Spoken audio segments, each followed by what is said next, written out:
et bienvenue à notre condensé financier quotidien du dimanche. Je m'appelle Sophie et voici ce qu'il se passe sur les marchés aujourd'hui. Les dépenses des consommateurs aux États-Unis ont solidement augmenté en juillet, montrant une bonne croissance économique dès le début du troisième trimestre.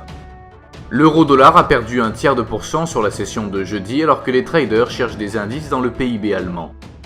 Un surplus de pétrole brut non domicilié dans le bassin atlantique a diminué de moitié ces dernières semaines, suggérant que les traders s'attendent à une autre perte de stock de la part de l'Iran. La paire livre-dollar a perdu 0,1% sur la dernière session, le SSI montre un ratio vendeur-acheteur de 1,1. La paire dollar-yen a perdu 0,6% sur la dernière session, le SSI montre un ratio acheteur-vendeur de 1,3. Le cours du pétrole brut a gagné 3,2% sur les 3 dernières sessions, le SSI montre un ratio acheteur-vendeur de 1,3. Le cours de l'or a perdu 0,5% sur la dernière session, le SSI montre un ratio acheteur-vendeur de 4,6.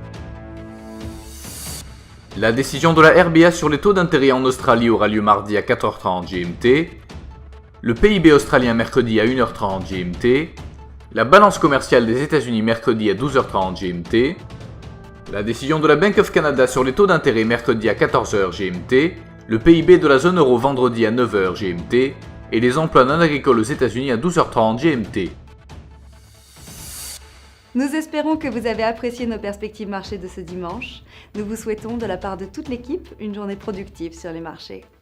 N'oubliez pas de vous connecter demain matin pour retrouver les dernières nouvelles et événements des marchés financiers.